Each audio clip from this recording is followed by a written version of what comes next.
Hey, everybody, your pal Miles here, and welcome to Shabuvi. For those of you who've never been here before, welcome. For those of you who are tuning in again, thank you. And for maybe you newbies there, if you haven't been around Shabuvi in a little bit, a brief summary of what we're doing here. We're going to take a show, a book, and a movie, hence the name and the super cool logo made by my sister Deanna. Shout out Deanna. She also made the website. If you haven't been on there yet, it's super cool. You should check it out. But basically, we take one of each of those bits of media, and we tie them all together with a overarching theme. For example, if we take the show Paw Patrol, the book Old Yeller, and the movie Air Bud, the overall theme there would be that dogs are the best, which they are. Mine's laying next to me on the floor right now, licking herself. It's great. Dogs are awesome. And another thing about Shibuvi that's you might have noticed already in how I kind of spit on myself a little bit here is I don't edit. I don't believe in it. It seems like a really difficult process to learn. Like it's like this whole thing, and it just seems like a pain in the ass. So Shabuvi's done like Jack Bauer in 24 in real time. And it's kind of fun. I might spit on myself a little bit. I might stutter. I might lose my train of thought. It's cool. You'll like it. It's like a tightrope walk. It's not that sloppy. I promise. But anyway, this month's, I'm giving you guys one of these things a week. Damn. This month's episode of Shabuvi is about the American Dream. Super, super popular topic in culture since like the birth of America. um, Obviously, American Dream, rags to riches, grow your own wealth, have the perfect family, the perfect life, the perfect house, all the money at your fingertips. You can build it all yourself. This constant pursuit of the American dream is something that is constantly viewed and dissected in modern American culture. And so I wanted to go ahead and do a Shabuvi episode on that because some of my favorite things ever, bits of media ever, center on the American dream. So this month's episode is about the American dream and family, and particularly how a two dogged pursuit, no pun intended with talking about dogs earlier, but a two dogged pursuit of the American dream can ultimately actually result in the dissolution of family. Charming stuff. I promise it won't be too much of a bummer. But anyway, so the bits of media that we're going to go ahead and use to dive into this are Breaking Bad, maybe in my opinion, like the second greatest show of all time. American Pastoral by Philip Roth. Stephen King thinks this is the greatest book of all time. Crazy, huh? And then, of course, my favorite movie ever, There Will Be Blood, Paul Thomas Anderson's 2007 masterpiece. It's just the best. But anyway, let's get into it. So, first bit that we're going to talk about is Breaking Bad, created by Vince Gilligan, of course. Ran from I think 2007 to like 2013. It's just like a masterpiece. It's about a chemistry teacher named Walter White. Obviously, this is going to be irrelevant to a lot of you, but bear with me. I know a bunch of you have seen Breaking Bad. But it's about a high school chemistry teacher named Walter White, finds out that he has terminal lung cancer, and since he's such a chemistry expert, decides to turn to meth making to make his family a nest egg for when he goes. He teams up with an old student, Jesse Pinkman, to go ahead and uh, rack up a bunch of dirty drug cash to keep his family comfortable for the rest of their lives. But what Vince Gilligan actually ends up doing here, and it's his mission, is he wants to turn, quote, Mr. Chips into Scarface. That's literally what Vince Gilligan said his goal was with Breaking Bad. And you can see Walt in the top left corner here. You're right. I don't freaking know. The one where that's lighter, the lighter picture. Well, in the beginning of the show, and then him towards the end of the show, up top here, all dark and spooky. And basically, Walter starts off with good intentions. He's doing something obviously terrible, making and selling drugs, but with good intentions to stabilize his family and make sure that they're all set. And that aspect of the American dream with him wanting to basically create that wealth and have his family be happy and have himself have done something worthy with his life, he's almost like ground down by the idea of the American dream a little bit because he looks around and he's like, I haven't done anything with my life. I haven't provided for my family to the degree that I should have. I'm not realizing the American dream like I should have because I can't trust that my family's going to be comfortable after I'm gone. But like so many people who pursue the American dream a little too intensely, he loses sight of his goal and it just becomes all about the money. And you can see here, these are some of the folks who are directly affected by his actions. Obviously, you guys know a lot of these people. His wife, Skylar White, for some reason, one of the most hated people in TV history. It's outrageous. A few other drug folks: Gus Spring, his brother-in-law Hank, a DEA agent, conveniently, his wife Marie. But anyway, what we end up seeing with Walt is we see him going from this innocent man with really kind intentions to basically just becoming deranged by the concept of just accumulating wealth and power, and that sort of intoxication that comes with money and accumulating money and that dark side of the American dream. So I want to show you guys a few clips. This is Walt from the first episode here, and then this is Walt from the fourth season here. And you're going to see the innocence and how he ends up even treating his family, the people he's doing it for later on in the show. So here's a clip from the first episode here. Chemistry is the study of matter, but I prefer to see it as the study of change. Now, just think about this. Electrons, they change their energy levels. Molecules change their bonds. Elements, they combine and change into compounds. Well, that's all of life, right? I mean, it's the constant, it's the cycle, it's solution, dissolution, just over and over and over. It is growth, then decay, then transformation. It is fascinating, really.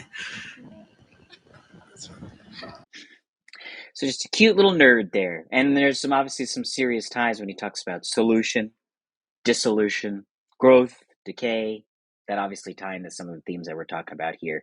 Now, this is him later when his wife, keep in mind, one of the people that he started doing this all for is concerned for him after she, spoiler alert, finds out what he's been up to.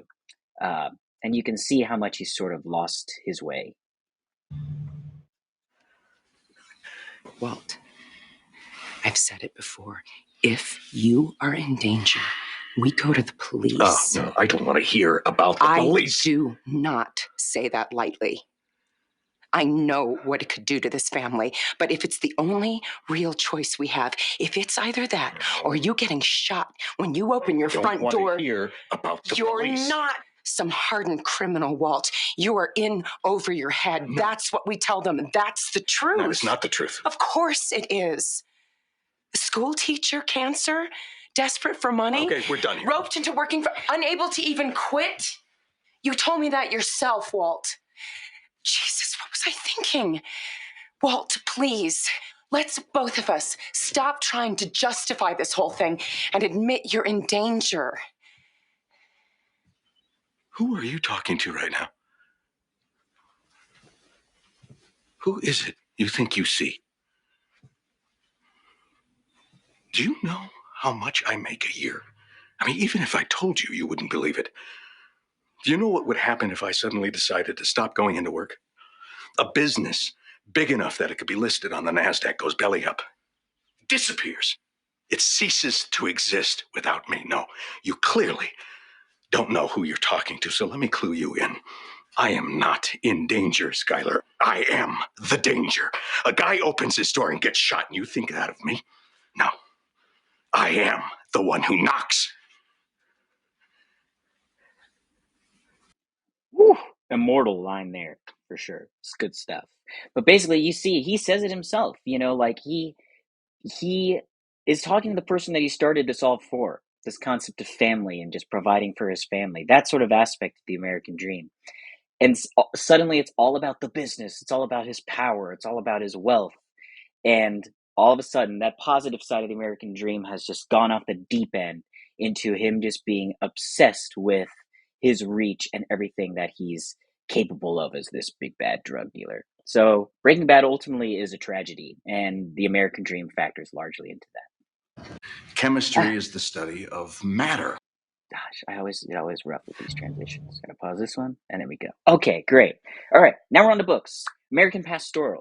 So, American Pastoral by Philip Roth. A lot of people think he's one of the greatest authors of the 20th century.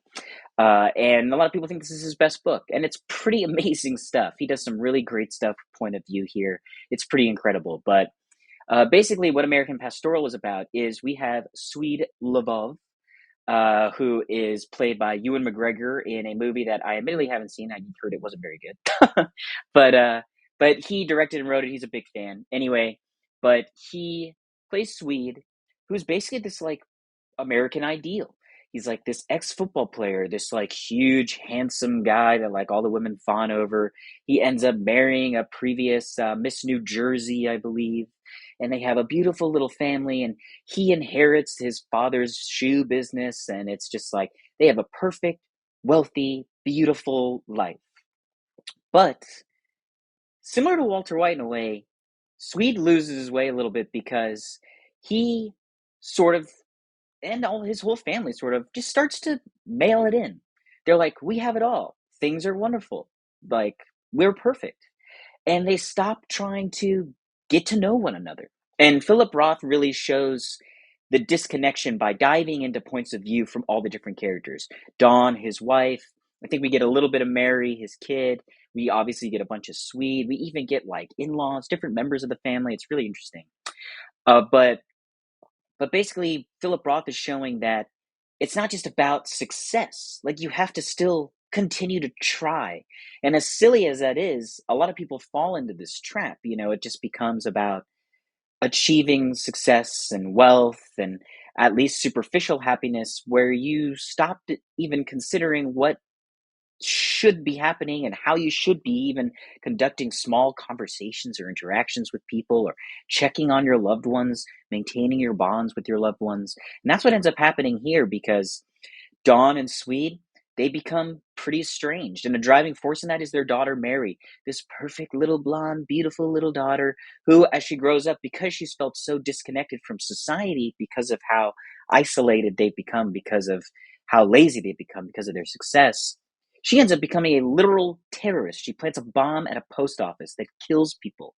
And so she is just literally goes into domestic terrorism because she has no sense of like what is real in America because her family is just these sort of like cardboard cutouts of these idealized notions of what everyone should be doing with their lives. And on top of that, Swede has affairs, Dawn has affairs. So there's just this massive disconnection. And it just shows, and Philip Roth is really just driving a just knife through the heart of the American dream with American Pastoral because he's showing that everything might be hunky-dory on the outside when you have success and when you see people who are successful. But that personal connection is still an inherent part of the American dream. And if that's not achieved, if you're not accomplishing that, then you're not accomplishing anything. So that's American Pastoral. Amazing book. Again, I don't know about the movie, like, who cares about the movie, but whatever. Incredible book, though. And now we get on to There Will Be Blood. Recently, New York Times came out with a list of the best movies of the 21st century. There Will Be Blood came in at number 2. It's like one of the greatest movies ever, guys. It's amazing, on top of being my favorite movie ever. But There Will Be Blood is directed by Paul Thomas Anderson. It's got a new movie coming out here soon, one battle after another. It's going to be awesome. But it's about Daniel Plainview, played by a deranged Daniel Day-Lewis, Daniel Plainview is basically like one of the best depictions of capitalism run amok that you'll like ever see in a movie. He is just like this. He is this larger than life, all purpose, like must accumulate power and wealth kind of characters, like a Citizen Kane or Michael Corleone or like what have you. But despite this sort of like monstrous drive that he has, he still starts off the movie, at least, as a somewhat decent person. He cares a lot about a community that he comes upon, that he sees is falling on hard times, and he wants to drill and get oil, which, what, like I said, he's an oil man. He wants to get oil to bring wealth to that community to help them.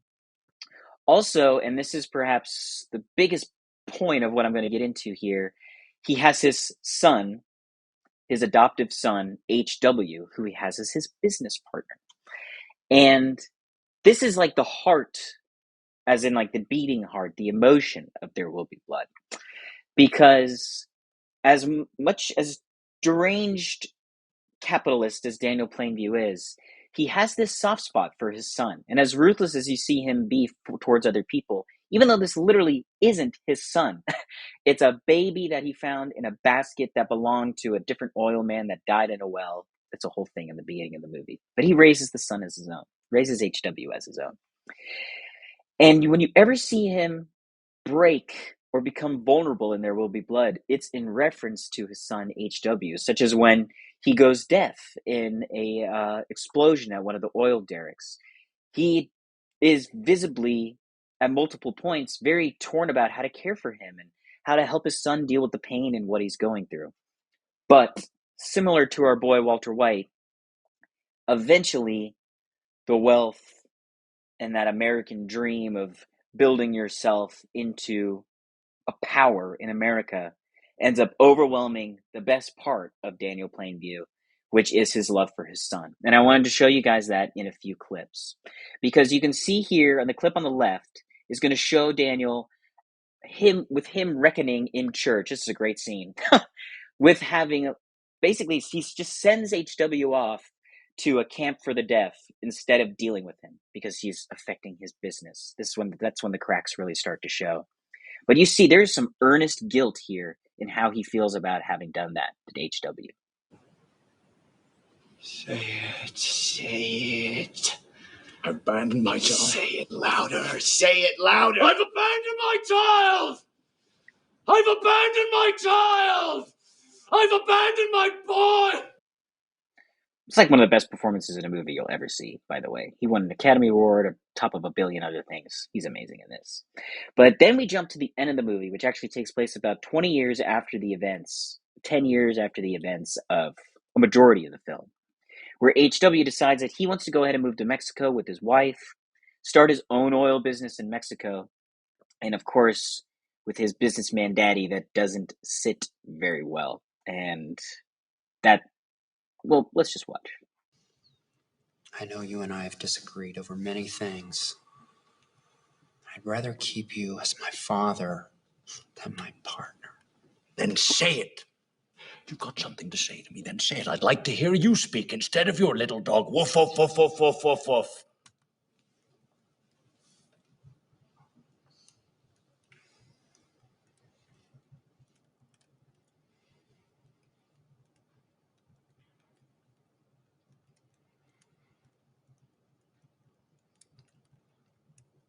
I'm going to Mexico with my wife.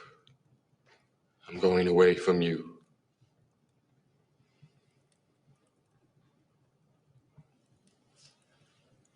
That wasn't so hard, was it? Killing us with what you're doing. You're killing my image of you as my son. You are stubborn. You won't listen. You're not my son. Please don't say that. I know you don't mean it. Well, it's the truth. You're not my son. You never have been. You're an orphan. Did you ever hear that word? Tell him what I said. You operated here today like one. Should have seen this coming. I should have known that under this all these past years you've been building your hate for me piece by piece. I don't even know who you are because you have none of me in you. You're someone else's. This anger, your maliciousness, backwards dealings with me. You're an orphan from a basket in the middle of the desert. And I took you for no other reason than I needed a sweet face to buy land. Did you get that? Brutal stuff, huh? Yeah, not a nice guy. So, yeah, this is unfortunately another example of someone who, I mean, Daniel Plainview maybe didn't start off with the best intentions. He's a pretty intense guy from the get-go. But he had his moments, and his moments centered on his love for his son.